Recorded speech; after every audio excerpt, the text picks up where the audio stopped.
Hello and welcome to a special edition of the J&J News. It's coming to you on Sunday out of Australia, Saturday in the United States, and of course it's to discuss what we've seen overnight out of Venezuela with the capture of Nicolas Maduro and his wife, who have now, would you believe it, been brought to the United States. I'm going to play that video for you right now, and then I'm going to introduce you to Josh Bernstein, who you can see right there, but take a look at this.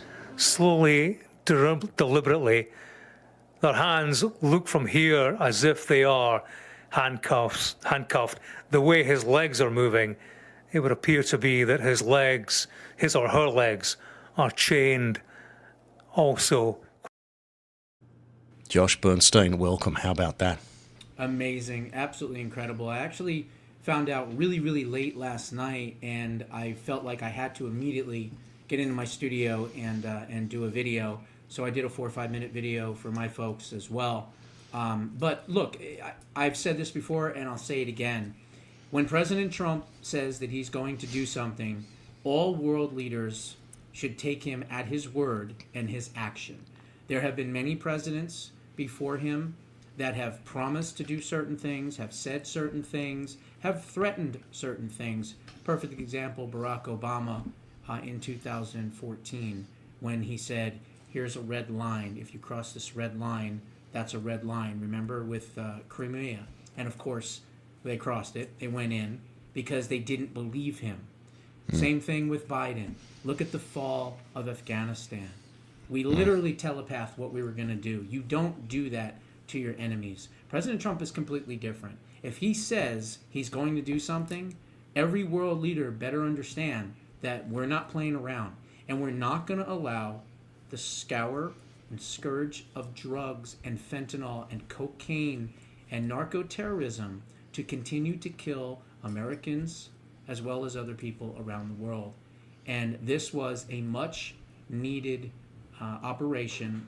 I'm very glad that they did not allow Congress to know, because quite frankly, Congress can't be trusted with state secrets, especially the Democratic Party, which I would consider a clear and present danger to the national security of the United States and quite possibly the rest of the world. And I know that sounds crazy coming from an American citizen, but I speak the truth. Maduro's time was up.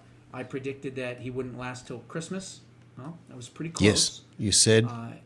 And I said it on your show and on many other shows as well. And this has much broader implications. Let's think about this for a second.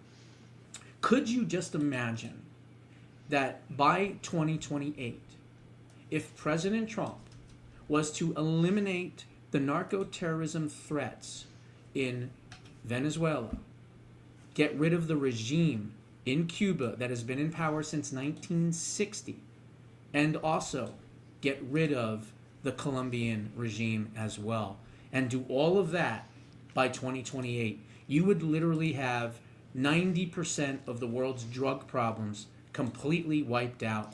And that would be a liberation on every front for the entire world. Because, as they said, 25,000 people die when those boats hit our shores. And think about how much that those boats are going to other countries that are killing other people's citizens as well. And so that would be a legacy. And again, I'm not a nation builder. I don't want to get involved with all these different people around the world. But when you are able to improve the security of the United States and our allies by doing these types of operations, I am 100% for them. Now, Josh, you made mention there of Congress, and of course the Dumas, the anti-Trumpers, the anomalies of the world, the so-called characters that are just going after Trump for everything, just to sort of sell, clickbait and clicks, etc., are attacking him for breaching some sort of congressional war declaration process. Well, I want to make this point. Amuse on Twitter, also known as Alexander Muse, there he is. He's written an extensive article today on his Substack. The War Powers Resolution is a constitutional mistake we refuse to admit. And I'll just briefly read that 3 lines. Last night's arrest of Nicolas Maduro by US forces has already triggered a familiar reflex in Washington. Members of Congress, some acting in good faith and others opportunistically, have invoked the War Powers Resolution as though it were blah, blah, blah, blah, blah.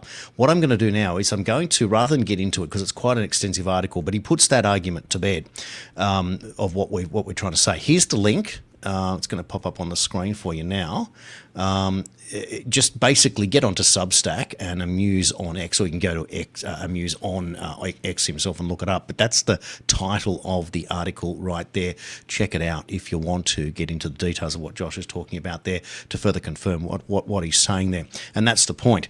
There was no requirement for them to go in. And effectively what has happened, Josh, is that this indictment was actually unsealed from 2020. So they've been after him for 5 years. They've been negotiating for a surrender for many at many different levels, and many of which was going to have him move into a third country in exile as a process to enforce the change.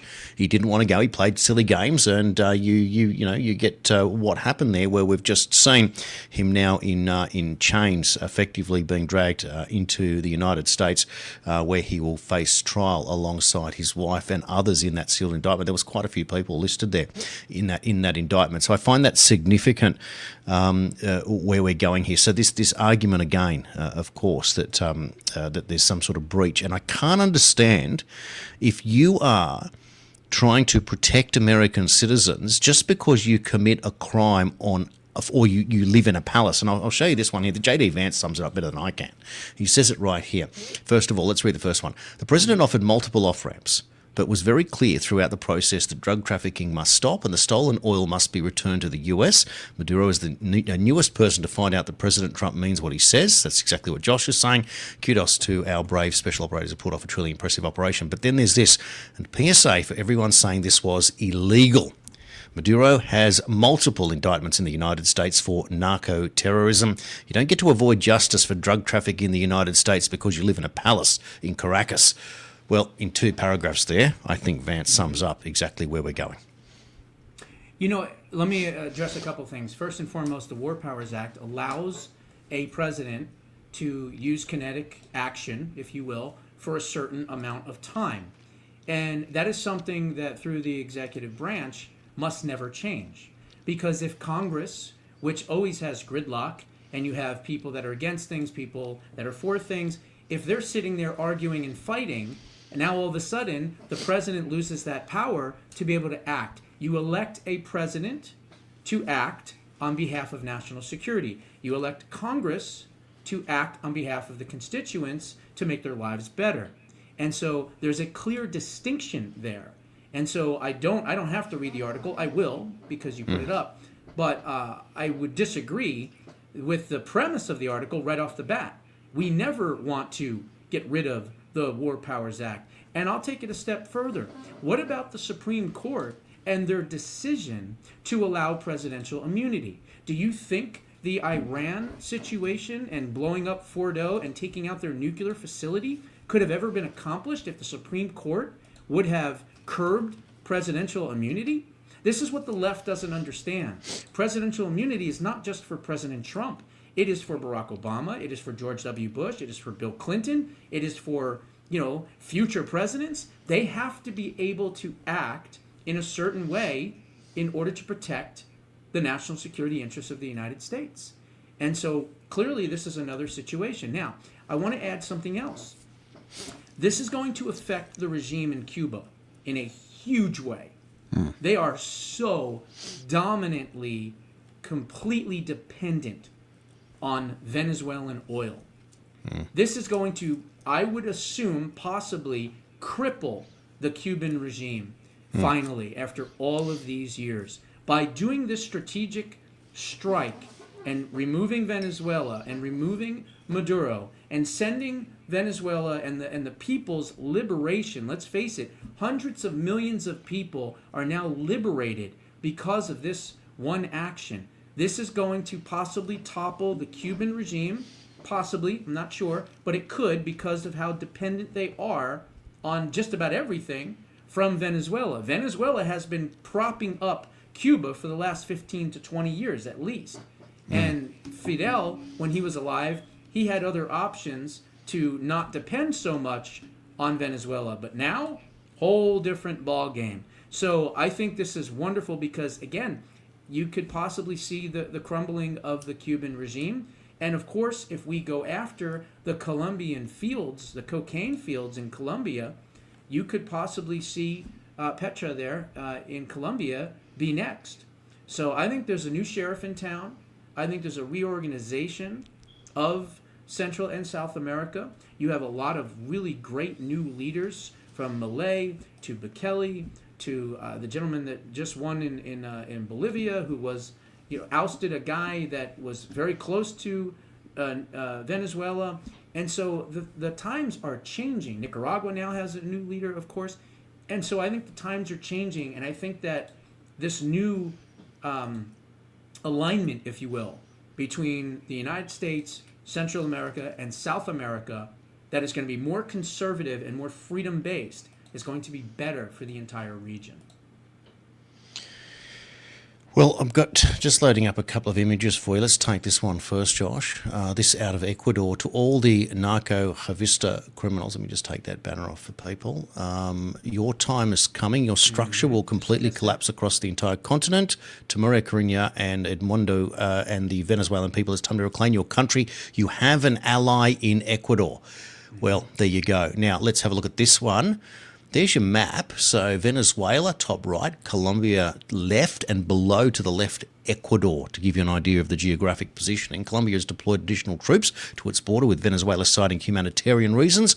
Earlier, Bogota called for emergency meetings of the UN and the OAS following the capture of Maduro by the US Delta Force in Caracas. Is Gustavo Petro afraid of something? Well, I'll tell you what, he's certainly on notice, and there is video that I can load up that shows that Trump has been asked that direct question. I might look for that. But here's another one, just some breaking news that's coming out. This is completely unrelated. RAF Typhoon FGR force, supported by a Voyager refueling tanker, therefore joined French aircraft for a joint strike on the underground facility on the evening of Saturday, 3 January. Our aircraft used paveway-guided bombs to target a number of access tunnels down to the facility, whilst detailed assessment is now underway. Initial indications are that a target was engaged successfully. There's no indication of any risk being posed to civilians by the strike. All their aircraft returned safely. The UK and France have attacked an ISIS base in Syria on the same day. That's what that was. I was trying to figure out what that was. It's just literally popped up now, Yeah. so I just thought I'd get that out there as well, just to give you an idea that there's obviously some coordinated, something's going on here behind the scenes. And there's another picture I'm just trying to find for you. It's the fact that Maduro only yesterday, a few hours, but here it is here, before the attack, had a meeting with China. Now, how could that be the case? Isn't that the art of deception? So the question is, was China necessarily aware behind the scenes of something else going on?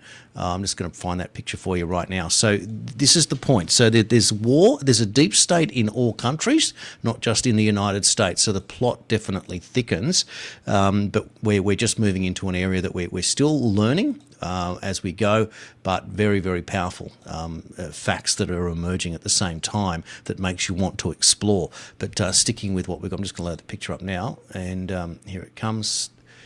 This is just yesterday, Maduro meeting with Chinese official right there. Quite incredible. So the US went in and took Maduro the same day at a meeting with China. Is that not a message or what, Josh? Well, it certainly is, but I think you have to also understand that President Trump is a man of peace. Regardless of some of these different things that he's done, he's solved so many different wars. He's still trying to solve the Russia-Ukraine war. Quite frankly, I don't think either one of those leaders wants peace. I think they want to continue doing what they're doing, and I think the United States should actually back out of that and let them fight it out themselves and not waste any more time, because we've been trying for well over a year now to try to end that war. But I digress. What I meant to say is that he gave Maduro plenty of opportunities to surrender or to go somewhere else or to move to another country, but he refused to do so. And then he captured some Americans, and he thought that all of a sudden he had negotiating power or leverage by any stretch, and therefore President Trump said, no, I don't think so. You don't have any leverage. I think meeting with China was maybe to have China either prop up the regime in the future. Who knows? It's hard to say. But we know that China is the biggest existential threat to the entire world. I've said that for many, many years. I'll never change from that. But I think China's always going to end up, supporting the worst of the worst of the worst. So naturally, it would make sense that they would be meeting with Maduro, obviously, right? But we kept this quiet.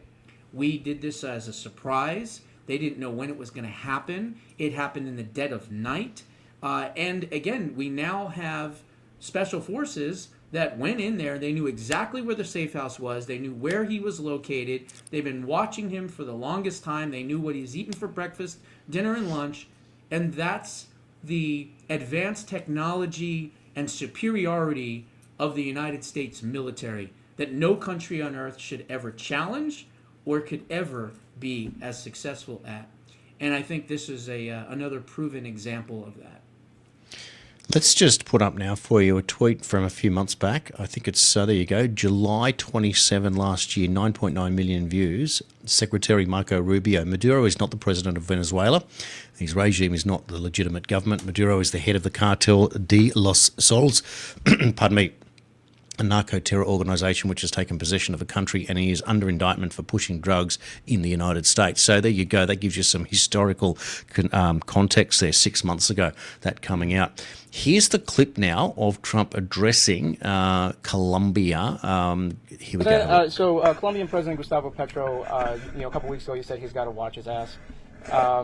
And today he said he's not concerned about anything happening to him in the aftermath of this operation. So just what your message is about that. Well, he has cocaine mills. He has factories where he makes cocaine. And, yeah, I think I stick by my first statement. He's making cocaine. They're sending it into the United States. So he does have to watch his ass. Interesting, isn't it? And just to remind us, he's saying he's not worried, but then he's deployed additional troops to its border, citing humanitarian reasons. So just on that quickly, we're only going to go for another minute, but I just find that fascinating, the way that they obfuscate the facts and the way they always play two sides of the fence here. So he's pretending that there's nothing to worry about. So he's sending troops for humanitarian reasons. The President of the United States, who's just gone in and done the raid of the century, was certainly we've never seen anything like it. And he's the neighbouring co-conspirator, if you will, with the exact same sort of resources behind him and the same size intent going to do that. So Gustavo Petro is a very nervous man tonight. Look, I've said this before and I'll say it again. Communists are not tough. They're astroturf. When they meet someone that actually is stronger than them, they fold like a cheap suit. And they've been doing it throughout history. And clearly, this was not a humanitarian thing that Petro is saying that he did by putting troops on the border. You know what this is? This is one communist basically telling another communist country that we're not really going to back you. We're going to say that we're going to back you, but when you try to flee to leave that country and get away from the violence and the bombing and everything else, we're not going to let you come into this country as a safe haven. So again, it proves my point that communists are not tough. They're just, they think they're strong men, but when they meet an actual tough and strong competitor that is an adversary to them, that is not going to allow them to continue to operate, they do exactly what Maduro did. They sing, Imagine John Lennon songs as they're sitting there crapping themselves. Okay? They think they can negotiate at the last minute to save their hides. No, that's not how it works. Okay? And especially with this president. This was the ultimate FAFO moment.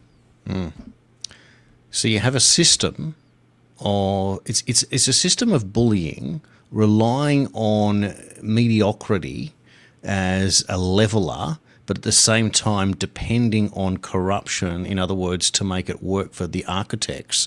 And as you said, until they are found out by someone who is bigger and stronger, like President Trump, who is proving once again to be one of the most significant leaders in world history, and not just in modern world history, but he's changing the world in real time. And there are those that are still belting him, the anomalies and the doomers that are out there. And good luck to you guys. Well, I'm sure there'll be a few. The other day, Yep. Maduro and any communist leader for that matter, Zoran even. This should be a message to him, by the way. But any communist leader that thinks that they're tough, that they think that they can do these types of things, they remind me of one of our 3 dogs, okay? We have 3 dogs, 2 of them are bigger dogs, and then we have a little 8-pound Chihuahua who is nasty, but can be sweet, but is nasty, has a nasty bark, always, growling at people and everything else, but has literally no bite. And that's what these communist leaders are. They are Chihuahuas. They are 8-pound Chihuahuas that bicker and make a lot of noise, but when it comes down to it, they would get slaughtered by anything that's even remotely stronger and bigger. And so Maduro is yet just another Chihuahua in history that has now been deposed. Well, this has been a short update and hopefully to provide you with some additional information for all of what you're going to see out there in the mainstream and on other independent media. But as Josh and Jason do, we provide you perspectives that you probably haven't heard, an analysis that puts things together in a way that supports what President Trump is attempting to do along the bigger picture. Thanks for watching. See you all on the next show.